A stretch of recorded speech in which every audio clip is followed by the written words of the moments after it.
ഇറാനും അമേരിക്കയും തമ്മിലുള്ള ഇപ്പോഴത്തെ നേരിട്ടുള്ള സൈനിക ഏറ്റുമുട്ടൽ അതീവ ഗുരുതരമായി തുടരുന്നതിനിടെ അമേരിക്കൻ പ്രതിരോധ കേന്ദ്രമായ പെന്റഗണിൽ നിന്ന് ആശങ്കാജനകമായ ചില റിപ്പോർട്ടുകളാണ് കഴിഞ്ഞ ദിവസങ്ങളിൽ പുറത്തു വന്നത്. വരും ദിവസങ്ങളിലും ഇത്തരത്തിൽ ശക്തമായ ആക്രമണം തുടരുകയാണെങ്കിൽ അമേരിക്കയുടെ പക്കലുള്ള അത്യാധുനിക മിസൈലുകളുടെ ശേഖരം 10 ദിവസത്തിനുള്ളിൽ തീരുമെന്നാണ് പുറത്തുവരുന്ന സൂചനകൾ. അയത്തുള്ള അലി ഖമനൈ ഉൾപ്പെടെയുള്ള ഇറാനിലെ ഉന്നത നേതാക്കളെ ലക്ഷ്യം വെച്ച് പ്രസിഡന്റ് ഡൊണാൾഡ് ട്രംപ് ഉത്തരവിട്ട സൈനിക നീക്കത്തിന് പിന്നാലെ പശ്ചിമേഷ്യയിലുടനീളം യുദ്ധസമാനമായ സാഹചര്യമാണ് ഇപ്പോൾ നിലനിൽക്കുന്നത്. 6ാം ദിവസത്തേക്കാണ് യുദ്ധം ഇപ്പോൾ കടന്നിരിക്കുന്നത്. ഇറാന്റെ തിരിച്ചടി ഭയന്ന് Bahrain, Saudi Arabia, Qatar, UAE, Iraq എന്നീ രാജ്യങ്ങളിലുള്ള അമേരിക്കൻ സൈനിക താവളങ്ങൾ ഇപ്പോൾ കനത്ത നിരീക്ഷണത്തിലാണ്. നിലവിലെ പ്രതിസന്ധി മറികടക്കാൻ ബില്യൺ കണക്കിന് ഡോളർ അധികമായി ചെലവാക്കേണ്ടി വരുമെന്ന് പെന്റഗൺ മുന്നറിയിപ്പ് നൽകിയിട്ടുമുണ്ട്. എന്നാൽ ആയുധ ശേഖരത്തിന്റെ കാര്യത്തിൽ തനിക്ക് ഒട്ടും ആശങ്ക ഇല്ലെന്നാണ് ഡൊണാൾഡ് ട്രംപിന്റെ നിലപാട്. തങ്ങളുടെ പക്കൽ അനന്തമായ ആയുധ ശേഖരമുണ്ടെന്നും എത്ര കാലം വേണമെങ്കിലും യുദ്ധം തുടരാൻ അമേരിക്ക സജ്ജമാണെന്നും കൂടെ അദ്ദേഹം അവകാശപ്പെടുന്നു. എന്നാൽ യുദ്ധം നീണ്ടുപോയാൽ സാമ്പത്തികമായും സൈനികമായും അമേരിക്ക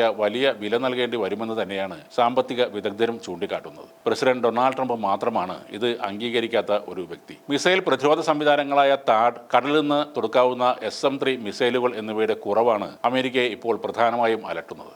ഇറാൻ പ്രതിമാസം 100-ലധികം മിസൈലുകൾ നിർമ്മിക്കുമ്പോൾ അമേരിക്കയ്ക്ക് കേവലം 7-8 ഇന്റർസെപ്റ്റർ മിസൈലുകൾ മാത്രമേ നിർമ്മിക്കാൻ സാധിക്കുന്നുള്ളൂ എന്നാണ് സ്റ്റേറ്റ് സെക്രട്ടറി മാർക്കോ റൂബിയോ പറയുന്നത്. പല അവസരങ്ങളിലായി ഉക്രൈൻ, ഇസ്രായേൽ തുടങ്ങിയ സഖ്യകക്ഷികൾക്ക് വലിയ തോതിൽ ആയുധങ്ങൾ നൽകിയത് അമേരിക്കയുടെ സ്വന്തം കരുത്തിനെ ബാധിച്ചിട്ടുണ്ടെന്നാണ് വിലയിരുത്തൽ. യുദ്ധത്തിന്റെ സാമ്പത്തിക വശവും ഏറെ ഞെട്ടിപ്പിക്കുന്നതാണ്. ആദ്യ 24 മണിക്കൂർ മാത്രം ഏതാണ്ട് 6,900 കോടി രൂപയാണ് അമേരിക്ക ചെലവാക്കിയത്. യുദ്ധം ആഴ്ചകളോളം നീണ്ടുപോയാൽ ഇത് $210 ബില്യൺ വരെ ഉയർന്നേക്കാം. വിമാനവാഹിനി കപ്പലുകളുടെ പരിപാലനവും മിസൈലുകളുടെ പുനർനിർമ്മാണവും അമേരിക്കൻ സമ്പദ് വ്യവസ്ഥയ്ക്ക് താങ്ങാൻ ആകാത്ത വിധത്തിൽ ഒരു ബാധ്യതയാകുമെന്ന് ഉറപ്പാണ്. പശ്ചിമേഷ്യയിലെ ഈ അസ്ഥിരത ആഗോളതലത്തിൽ തന്നെ വലിയ പ്രത്യാഘാതങ്ങൾ ഉണ്ടാക്കുമെന്ന ഭീതിയിലാണ് ലോകരാഷ്ട്രങ്ങളെല്ലാം തന്നെ. വിചാരിച്ച പോലെ പെട്ടെന്നൊന്നും ഇറാൻ വീടില്ലെന്ന യാഥാർത്ഥ്യം ട്രംപ് ഒഴികെ എല്ലാവരും മനസ്സിലാക്കിയിട്ടുണ്ട്. താരതമ്യേന ചെലവ് കുറഞ്ഞ ആയുധങ്ങൾ ഇറാൻ പ്രയോഗിക്കുമ്പോൾ അതിനെ പ്രതിരോധിക്കാൻ അതിന്റെ 10 മടങ്ങ് വിലയുള്ള ആയുധങ്ങളാണ് അമേരിക്ക പുറത്തെടുക്കുന്നത്. ഇനിയുള്ള ദിവസങ്ങളിൽ അമേരിക്കയ്ക്ക് ഏറ്റവും വലിയ തിരിച്ചടിയാകാൻ പോകുന്നതും അതുതന്നെയായിരിക്കും.